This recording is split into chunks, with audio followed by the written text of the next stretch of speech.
자, 안녕하십니까. KOK의 부동산학원원장 이주황입니다. 요즘 이제 유튜브가 많이 활성화돼서 좀 소문이 많이 나네요.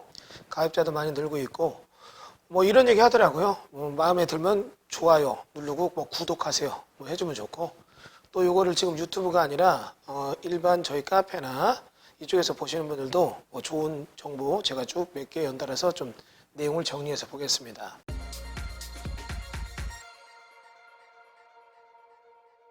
일단은 해당 필지 토지들은 이 가치를 가져야지만 가격이 반영돼요. 그러니까 부동산은 아주 접목이 돼서 가치와 가격이 유동적으로 움직입니다. 다만 한쪽이 너무 올리면 다른 쪽이 튕겨 올라가서 가치가 조금 변하면 가격이 너무 뛸 때도 있고, 또 이런 것들이 조금 저평가되다 보니까 가치 대비 가격이 낮을 때도 있는데, 어쨌거나 분명한 것은 해당 부동산 입지론에서는 이런 탄력적이고 관성적인 법칙에 갭이 생겨요. 그러니까 여기가 뭐 어디 뜬다 이러면 막 올라가요. 예를 들면 토지거래 허가구역이 2019년 3월 18일로 경기도 용인시 처인구 원산면에 지정이 됐는데, 이런 데는 SK하이닉스가 들어온다니까 가치 대비 가격이 너무 뛰었어요. 이건 입지론 때문에 그래요. 이거는 굉장히 관성의 법칙이 붙습니다. 이건 대부분의 사람들이 투자자가 투자를 하다 보니까 이런 얘기들이 많이 나오게 되는데, 부동산에 대해서는 가격을 정확히 볼 줄 알아야 돼요. 그러려면 해당 필지의 필지론을 볼 줄 아셔야 돼요. 입지론과 필지론 중요한 얘기죠. 누누이 제가 20년부터 이쪽 강의하면서 아주 강조했던 얘기예요. 해당 토지에 대해서 입지론은 그 지역 분위기가 뜬다, 그럴 수 있는 게 입지론인데, 그래도 해당 필지가 제한 때문에 개발이 안 된다? 그럼 이건 가치가 떨어지는 거예요. 근데 사람들이 공법적 지식이 부족하다 보니까 입지론만 갖고 가격을 띄워요. 필지론을 볼 줄 모르는 경우가 많아서 그렇습니다. 그러면 이런 필지론에 대한 거를 따져볼 때 결국 그 토지의 행위 제한을 갖고 하는 거예요. 그럼 이 토지의 행위 제한은 여러 개가 있습니다. 무수히 많아요. 그런데 오늘은 제가 이제 이 도로와 다른 시설, 도로 연결 규칙이라는 거, 요게 좀 개정된 거 일부를 가지고 얘기를 해보겠습니다. 자, 지금 보시는 것처럼 여기 보면 일부 개정된 얘기가 나오고 있습니다. 화면을 좀 보세요. 측도의 경우 차량 통행이 적고 통행 속도가 빠르지 않아 변속 차로가 길지 않아도 안전이 확보되므로 측도에 연결되는 시설별로 변속 차로의 최소기를 완화하는 한편, 차량 통행량이 적은 태양광 발전시설에 연결하는 변속 차로의 경우는 곡선 반지름 3m 도로 모서리 곡선화로 설치하도록 명확하게 정하는 것임. 이렇게 써 있습니다. 자, 그럼 잠깐 여기를 봐주세요. 도로 연결 규칙이라는 거 있는데, 이게 국도와 지방도라고 하는 도로법상 도로에만 나오는 얘기예요. 그러니까 도로법상 도로가 아닌 나머지 도로에는, 국도와 지방도가 아닌 나머지 도시계획시설 도로라든지 아니면 저쪽 넘어가서 농어촌 도로 정비법상 도로에는 이 내용이 해당되지 않습니다. 그러나 지역과 지역을 연결하는 장거리 고속주행의 도로법상 도로는 도로가 직선으로 쭉쭉 빵빵 나죠. 그럼 장거리 고속주행을 위해서 여기 지금 땅이 있을 때 그냥 개발하는 게 아니라 도로법상 도로가 지정되면 도로구역이 이렇게 지정된 내부로 현실의 도조가 이렇게 납니다. 이건 모르시는 분들은 저희 연예원 동영상 들으시면 도로법상 도로에 대한 얘기 어떤 조건인가 다 설명해 놨어요.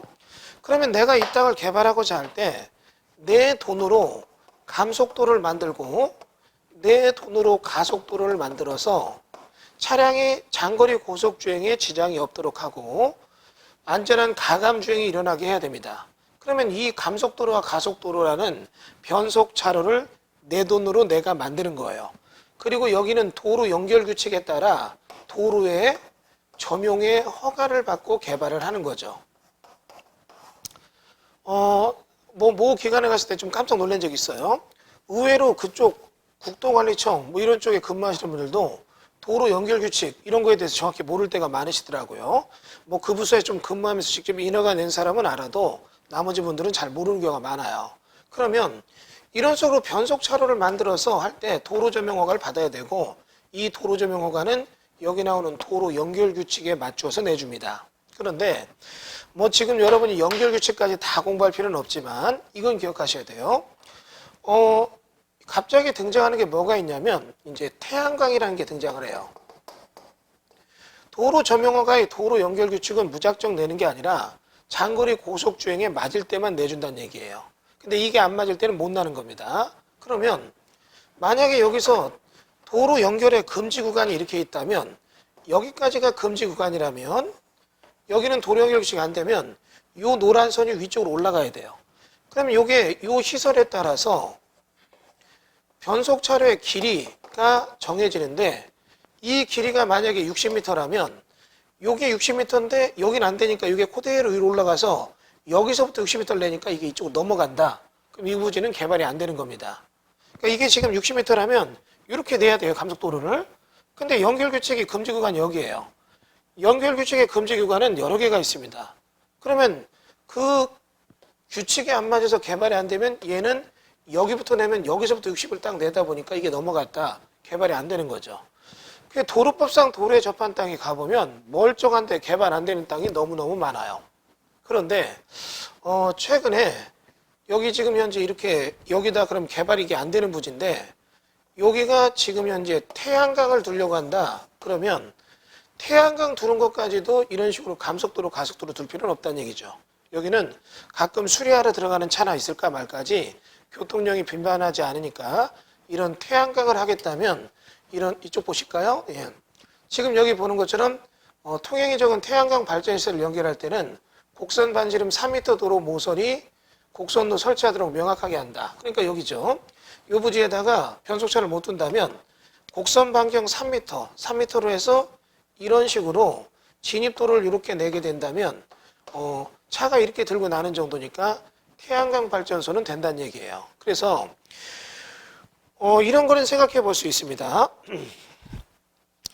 도로법상 도로에 접한 이런 땅들 중에 도로 점용이 안 나는 맹지 비싼 땅이 있다면 곡선 방지는 3m 정도의 회전 반경을 확보해서 차가 들고 나고 하면서 태양광 발전소 만드는 건 가능하다는 얘기죠. 뭐 이런 걸 생각해 볼 수 있습니다. 태양광 전기를 만들어서 전기 만드는 기술은 우리나라가 뛰어난데 이런 전기를 집중시켜서 송전하는 기술이 좀 떨어져요. 근데 이런 데 가다 태양광 만들어 놓고 외지 같은 데 임야에다 만들면 그 태양광 만들어서 보내서 여기서 쓰기가 애매합니다. 다 중간에 로스가 많은데 이런 도로법상 도로는 그래도 차량 통행에 맞고 인문적 시설들이 많으니까 이런 데다 태양광 만들어서 어때요? 전기를 직접적으로 보내주는데 활용한다는 건 나쁘지 않죠. 근데 그동안은 도로 점용에 문제가 많아서 개발 못하는 것들이 개발하게 됐다. 그러니까 이런 것들 여러분 생각해 봐야죠. 주인들은 몰라요. 이거 내 땅이 멀쩡한 줄 알고 도로에 접한 줄 알았는데 어느 날 보니까 도로 점용이 안 돼서 개발이 안 됐는데 그럼 이 사람들은 포기 상태에 싸게 팔려고 할 때 이런 땅을 좀 저가 매입해서 태양광 발전동을 해본다는 건 나쁘지 않겠다는 얘기죠. 자, 그래서 이번에 이게 태양광에 대한 게 하나 좀 바뀌었습니다. 그러면 이런 것들이 이제 필지론이에요. 입지로는 가격을 엄청 확확 움직이지만 필지로는 잘 움직이질 않아요. 그러나 가치는 분명한 변화가 있죠. 아무것도 못하는데 이런 걸 바꿀 수 있다는 게 필지론이에요. 그러니까 여러분이 부동산에 대해서 만약에 투자를 한다면 입지론에 대한 공부도 봐야 되고 필지론에 대한 공부도 봐야 된다는 얘기입니다. 자, 또 하나는 이겁니다. 복잡한 얘기는 안 하겠지만 원래 시골 마을에 이런 저속주행 도로 등이 이런 식으로 있었는데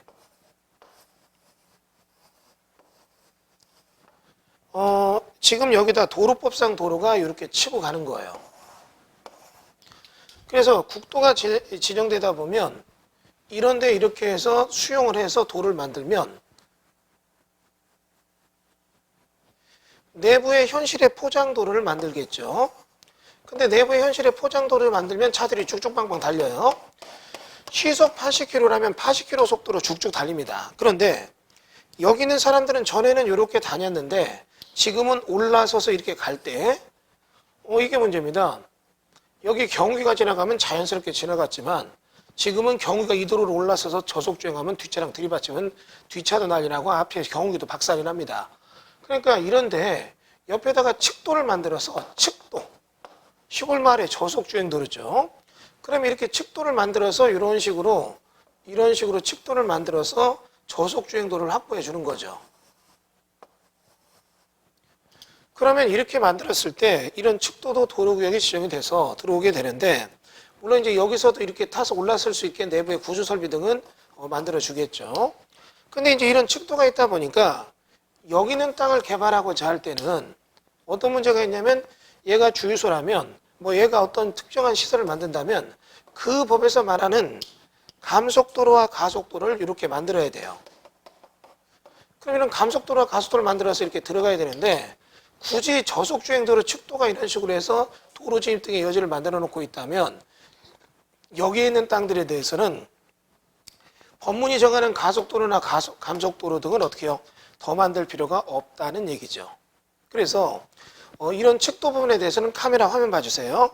자, 지금 보시는 것처럼 요번에 요게 새롭게 등장합니다. 자, 변속차로의 길이 해당 지역에 개발되는 여지에 따라 변속차로가 어떻게 들어간다는 얘기가 쭉 써 있는데 밑에 보니까 그 밖의 지역에 변속차로는 어떻게 들어간다 이런 얘기 써 있습니다. 그런데 밑에 보니까 이 얘기가 써 있죠. 측도에 변속차로를 설치하는 경우로 해서 새로운 조문이 나왔습니다. 위에 나오는 이런 시설들 공단 진입로 40에 15, 뭐 65, 테이퍼 20 있는데 이런 걸 만들 때는 이런 측도에 대한 건 감속차로, 가속차로가 훨씬 짧아졌다는 얘기죠. 그래서 가의 3번 위에 보면 감옥 4라면 위에 감옥 4를 볼까요? 예.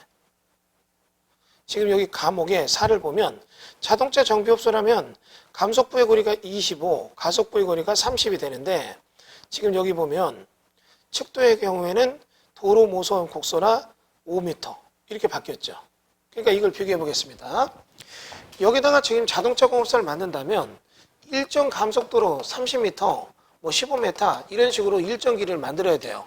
뭐 수치는 외우지 않았습니다. 여러분이 직접 찾아보시면 되는데 이제는 이게 측도 옆에 이렇게 붙어 있다면 이런 측도까지도 이렇게 감속도로, 가속도로 굳이 넣을 필요 없이 저속주행들은 측도가 이런 식으로 나갈 수 있는 도로 구조가 있다면 얘들에 대해서는 지금 저기 보는 것처럼 도로 목선 죄송합니다. 예. 도로 모서리에 곡선화 해가지고 곡선 방금 5m 해서 여기 점을 찍어서 5m 회전, 5m 회전에 요것만 둔다면 아주 짧은 구간에 변속차로만 두고 차가 들고 나면서 개발이 된다는 얘기죠. 그 이번에 여러분이 도로법상 도로가 바뀐 것이 아주 토지에 대한 가치를 바꿔놓게 되는 게 이겁니다. 첫 번째는 예전에는 측도에 접한 땅들 개발이 굉장히 까다로웠어요. 근데 이제 이런 측도에 대한 것들이 저속주행이 확보되어 있고 그 시골 마을의 요 두 개 구간은 저속주행을 인정하는 구간이었는데 이런 데도 개발할 때 일반적인 이런 걸 다 맞춰서 개발하려고 하면 이 측도랑 감속도로, 가속도로에 대한 설치가 되게 복잡하게 인허가 났어요. 근데 여기는 이제 어차피 여기로 들어와서 저속주행해서 이렇게 들어온 사람 저속주행해서 가서 이쪽 고속주행과 저속주행이 분리된 차선이거든요. 그러면 굳이 여기 있는 사람까지 이렇게 들을 필요는 없다. 그러니까 여기다 일정 시설별로 3m, 5m, 7m 반지름 회전각만 만들면 개발이 되고 이렇게 긴 감속도로 뭐 30m, 50m짜리 이런 걸 안 내도 된다는 법규가 개정됐습니다. 그러니까 그런 거를 맞추려고 보니까 조건이 안 맞아서 개발 못하는 땅들은 아이고 멀쩡해 도로 멀쩡한데 이거 개발 안 되네 한숨 푹푹 쉬었지만 지금은 이런 식으로 해서 개발이 된다는 것은 토지 시장에 굉장히 변화를 주는 거죠. 자, 여러분 보세요. 이번에 제 자신도 이런 부동산 어떤 가치 변화에 대해서 저도 출렁이는 파도 높낮이를 느꼈는데 역시 좀 느낀 게 있습니다. 입지론으로 딱 뜨는 거는 가치보다 가격이 너무 뛰어요. 그러니까 가격이 뛰니까 규제가 나오고 그래요. 입지론에 대한 거 여러분 모르면 안 됩니다. 미리 예측하고 들어가야 되는데 그것도 중요하지만 필지론이요. 해당 필지가 이리 되나 저리 되나 이런 거 되게 중요한 얘기예요. 그럼 이런 필지론에 대해서는 여러분이 지금 보는 것처럼 그 당의 필지에 대해서 행위 제한이 딱 완화되는 순간 개발 못하는 땅이 바뀐다면 이 토지도 상당한 가격의 가치의 변동에 따른 가격의 높낮이가 있다는 거 인정해야 되겠죠. 그래서 오늘 이런 도로법의 도로에 접한 땅 중에 도로 점용 허가 연결 규칙에 안 맞아 개발을 못하는 것들이 일단 태안강 쪽으로는 개발하는 게 잘 이루어졌고 많이 완화됐고 지금 여기 보는 것처럼 이런 측도에 대한 얘기는 측도 인근 땅의 변화가 있다는 것들 여러분들 기억을 좀 해주세요. 예, 감속도로, 가속도로의 길이보다는 회전 반경, 반지름에 3m, 5m, 7m 이렇게 돌려놓는 라운드되는 도로 이렇게 지임도로에서 차가 이렇게 돌아들을 수 있게 코너링만 할 수 있게 하면 개발된다는 거는 토지시장에 큰 변화를 가져오는 얘기가 되겠죠.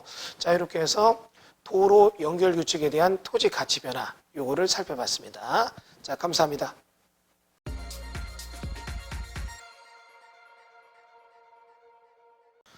자, 안녕하십니까, 이주환 교수입니다. 이번 시간에는 주택법에서 명시되어 있던 게 좀 구체화된 내용 요걸 좀 살펴보겠습니다. 지금 연도가 2019년 3월 달인데요. 세대 구분형 공동주택 요거에 대해서 좀 설명을 드리려고 합니다. 세대 구분형 공동주택에 대한 얘기는 그동안도 많은 논의가 나왔는데 요번에 요게 이제 명확한 개념이 주택법 시행령이 확정되면서 나왔습니다. 세대 구분형 공동주택은 무슨 얘기냐? 이런 얘기입니다. 아파트에 한 동이 있다면 전에부터 아파트의 일반 구조를 그려볼까요? 여기가 현관이 있다면 이쪽으로 방이 있고 이쪽으로 화장실이 있고 여기 방이 있으면 이쪽으로 또 방이 있고 뭐 주방이 있고 거실이 있으면 그 다음에 여기에 안방에는 안방 화장실이 있고 뭐 이런 구조가 있을 때 이거는 1세대가 여기서 독립된 생활을 하는 거죠. 그리고 여기가 만약에 아파트가 전체 1개의 단지가 있다면 1개의 단지에 이쪽으로 1개의 동이 있고 1개 동 내부에 1세대가 구성되어 있습니다. 그럼 여기에는 나머지 동들이 있을 테고 1개 동 내부에도 다른 호실들이 있겠죠. 그리고 이들은 다 구분된 세대를 갖고 있습니다. 구분되어 있으니까 101호와 102호, 201호, 203호, 204호, 204호, 6호는 각각의 독립된 거주 공간에 독립된 소유권으로 있어요.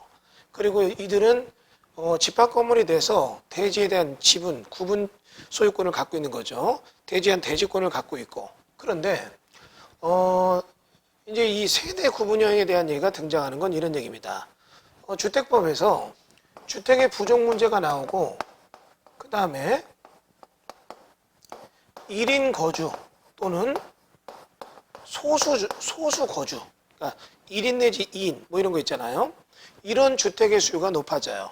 그럼 이런 걸 다 지려고 보니까 문제가 있다. 그래서 요번에 등장한 게 뭐냐면 이걸 딱 갖고 왔을 때 여기에 평수가 있으면 이런 거죠. 여기 입구가 있다면 여기 이제 아파트에 복도가 있다고 봐요. 코아가 있어요. 뭐 승강기가 있고 계단이 있을 수 있다고 봅니다. 그러면 이런 식으로 문을 두 개 넣어서 이쪽과 이쪽을 나눠 놓는 거죠. 201호에 보니까 201호 내부에 독립된 구조로 각각의 구분 세대가 살 수 있게 하는 거죠. 하나의 소유권에 여기는 순돌이네 집, 여기는 주인집 이렇게 해서 주인집이 살면서 일부는 세놓는 게 세대 구분형에 대한 얘기예요. 이거 여러분 여러 가지 각도에서 생각해 볼 수 있죠. 뭐 내가 아파트 시공업자야? 시공업자라면 이런 거 되게 중요합니다. 근데 뭐 우리가 시공할 거 아닌데 이런 거 왜 알아야 돼? 아니죠. 여러분이 이런 세대 구분형 아파트를 분양받는다는 거 이런 거 생각해 볼 수 있죠. 본인이 거주해서 살면서 여기는 새를 넣을 수도 있고 또 뭐 여의치 않다 그럴 땐 여기는 터가지고 식구가 같이 살 수도 있고 이런 거죠. 만약에 이제 여러분 이 동영상 보는 분들 중에서 이런 분들 있어요. 우리는 애들들 키우는데 이런 아파트에 살면 되지 뭐 그럴 수도 있죠. 하지만 이런 데 살면 나중에 살다 보니까 애들들이 결혼해서 분가를 해요.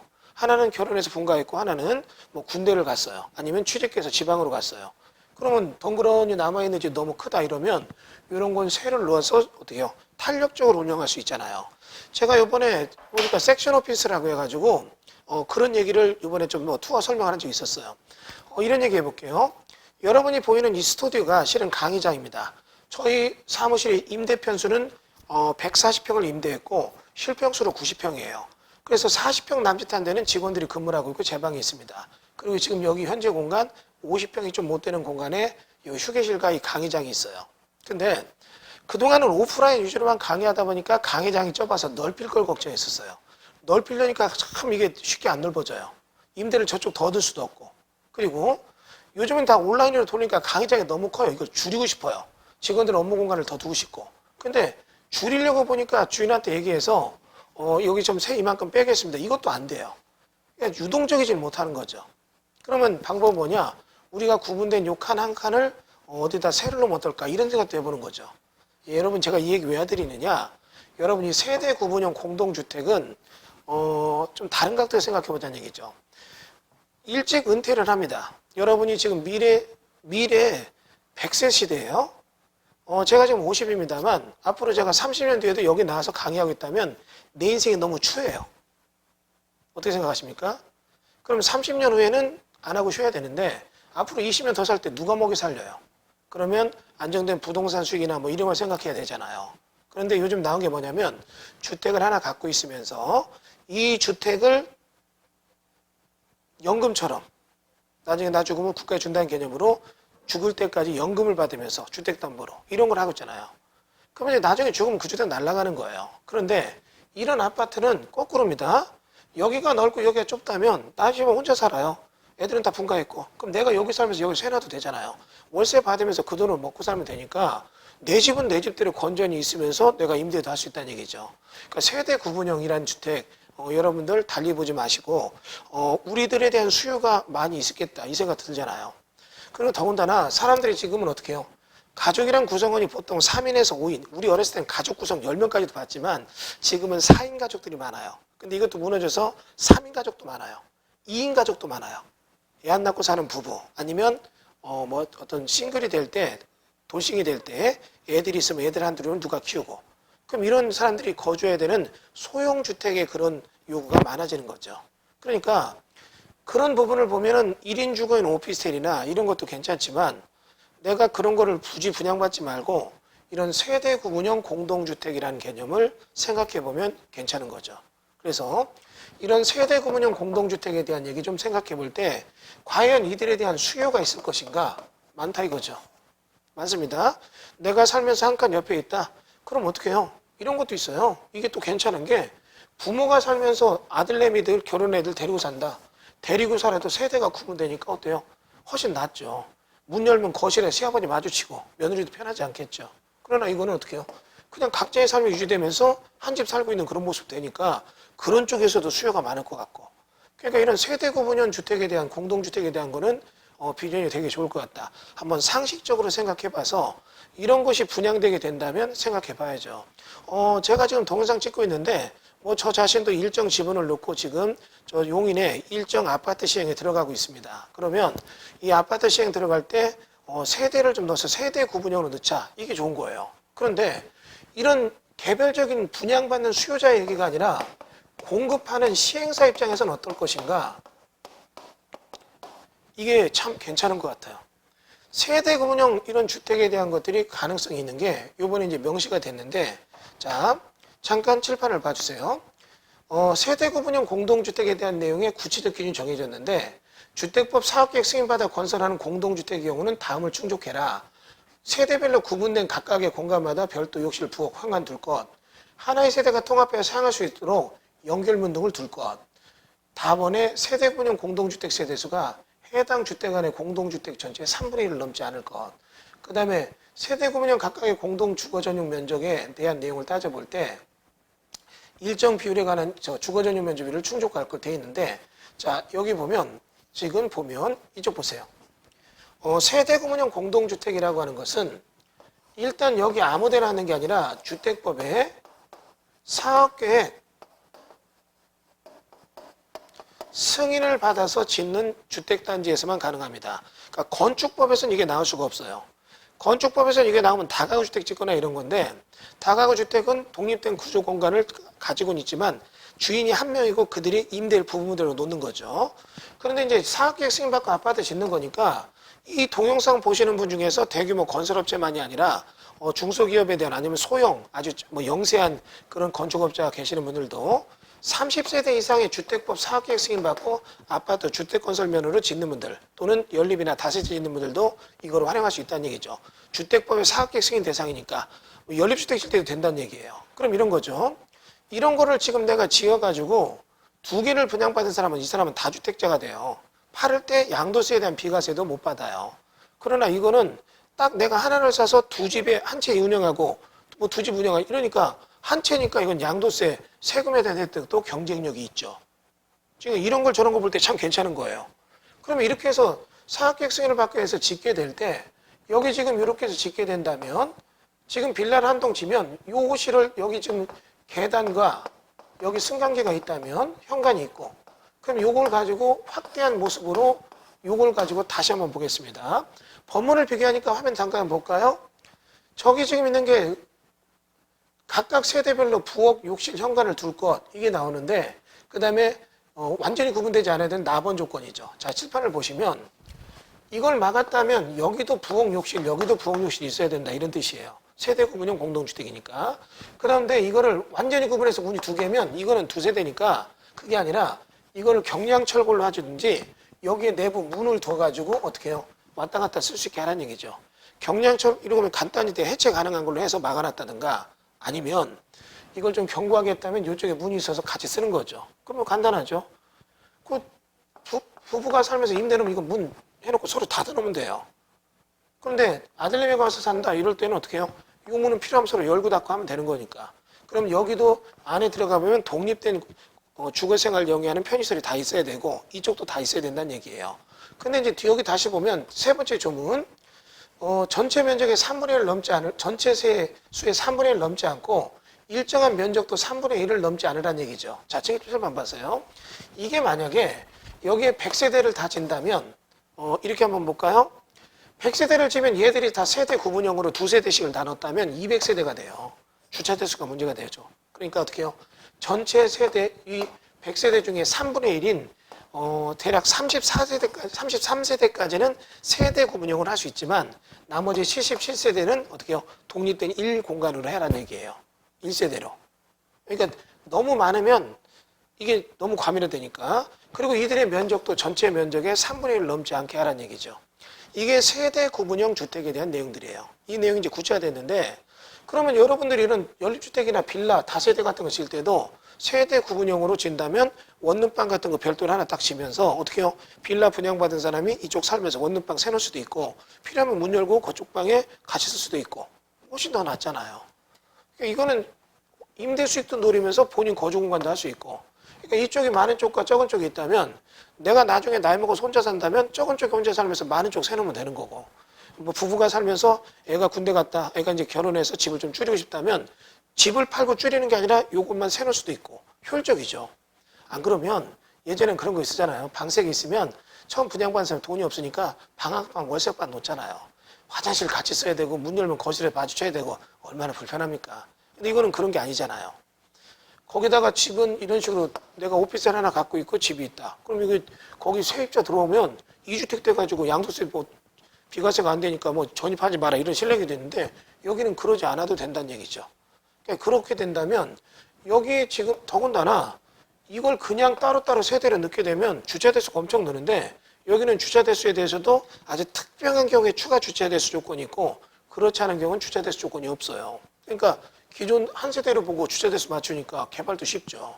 그러니까 여러분 중에 혹시라도 토지에 대해서 뭐 한 100평, 150평 이렇게 할 때 집을 지어서 빌라 같은 거 분양하는 그런 주택 등록면허 계신 분들은 세대 구분형 공동주택에 대해서도 관심을 가져볼 만하다는 얘기죠.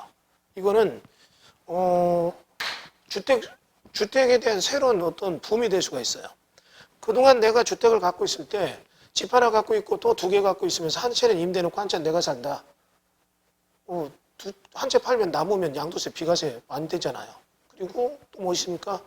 우리 집 내에서도 어떤 식구가 늘고 줄고 이런 변화가 있잖아요. 속된 말로 이런 얘기 해볼게요. 내가 집 조그만 거 있는데 아들내미가 나가서 사업하다 망했어요. 오갈 데 없다면 우리 집으로 들어와서 살아라. 그러면 집안 얼마나 불편하고 그렇습니까? 그런데 이런 세대 구분형이라면 이런 데를 같이 하라고 하면 훨씬 낫잖아요. 그러니까 미래는 변하고 변화하는 데 부동산의 트렌드도 변해요. 다시요.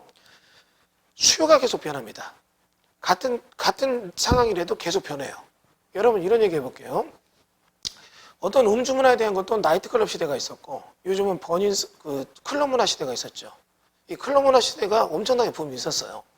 근데 이런 클럽이 이제 좀 맛이 가죠. 제가 이제 클럽 얘기 나오니까 얘기할 게 있는데 뭐 다 하시면 아시겠지만 저렇게 얘기도 동영상에서 하겠습니다. 서로 다 하니까 뭐 부정 안 하겠죠. 나무 이성주라고 밤태주라고 했던 그 친구 요즘 부동산 닥치고 현장에서 뭐 투하는데 그다음에 저쪽 태닝탱 카페 박범용 대표 우리 만나니까 자기들 나이 차이 한두 살 차이인데 자기들은 클럽도 가보고 다 가봤다고 하더라고요. 나는 가본 적 없다니까 한번 자기들이 데리고 들어가겠다. 기대했습니다. 클럽 가려면 젊어 보여야 된다고 해서 살을 좀 빼니까 그 얘기를 했더니 빼지 말래요. 그럼 야 이렇게 외모가 아저씨 같으면 안 넣어주잖아. 그 대신 올 때 충분히 넣을 수 있으니까 외모 변화 주지 말고 장지갑만 갖고 오래요. 왜요? 이랬더니 왜 갖고 와? 이랬더니 소개할 때 이 사람이 중국 부인데 한국에 클럽을 중국에서 한번 해보고 싶어서 견학 갔다 이렇게 얘기할 거니까 형님은 아무 얘기하지 말고 이 소리만 하라고 하더라고요. 기분 나빠서 안 갔습니다. 그때부터 클럽 얘기만 하면 재수가 없었는데 이번에 어떤 번외성 사태로 클럽이 또 뒤안길로 넘어가고 있어요. 그러면서 다시 등장하고 있는 게 뭐가 등장하고 있습니까? 라운지바라는 게 등장하고 있어요. 그러니까 이런 라운지바에 대한 것들은 저희 쪽 제가 이렇게 지어놓은 건물 쪽에 지금 인테리어 공사를 하고 있어요. 그래서 제가 지금 가만히 보고 있거든요. 변화돼요. 똑같은 그냥 법률적인 개념은 똑같아요. 근데 내부적 욕구나 그런 것들이 아주 미세한 변화가 있으면서 방향을 바꿔가요. 주택의 문화도 지금 이런 식으로 바뀌어가는 게 맞아요. 지금은 옛날처럼 거대 가족이 아니라 소수 가족으로 바뀌면서 이런 소수 가족들이 뭐 자기들끼리 나는 게 아니라 뭉쳐졌다 흩어졌다 이런 변화가 많아요. 그러니까 이런 탄력적인 운영이 돼야 되는데 주택이라는 게 과거에는 탄력적이지 못했어요. 내가 50평 살다가 집 좀 다 나갔으니까 애들 분가해서 20평 줄일래? 안 줄여줍니다. 팔면 세금 내고 새는 거 취득세 내야 되는데 갈아타기 할 때마다 돈이 많이 들잖아요. 근데 앉은 자리에서 이런 식으로 가변형 어떤 변화가 높은 탄력적인 주택의 그런 수요 모델이 지금 나오는 세대 구분형 공동주택이에요. 그러니까 이런 거에 대한 수요도 두꺼울 것 같고 이런 거에 대한 공급에 대한 얘기도 탄력적입니다. 저희가 지금 아파트 시행하는 쪽에서도 이런 세대 구분형 공동주택에 대한 얘기들 조금 더 균형 잡힌 얘기를 저희가 지금 면밀히 검토하고 있습니다. 이런 것들이 참 재밌는 얘기이기 때문에 여러분에게 동영상으로 얘기했습니다. 자, 유튜브 보시는 분들은 내용 좋으면 좋아요, 구독 눌러주시고요. 나머지 또 이렇게 밴드나 카페에서 보시는 분들도 이런 내용 들어보고 야, 법이 바뀌면 이런 것들 재밌구나. 그런 거 가지고 댓글로 좋아요, 이거 많이 달아주시기 바라겠습니다. 자, 감사합니다. 강의 마칠게요.